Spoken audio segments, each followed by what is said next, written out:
Eder. Mac. Pallister.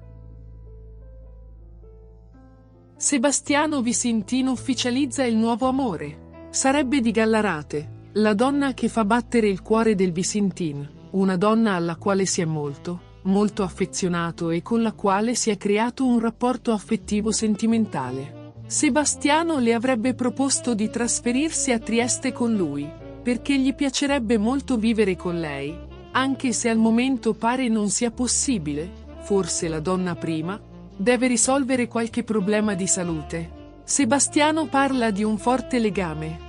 Ehi, non dimenticare di iscriverti a questo canale.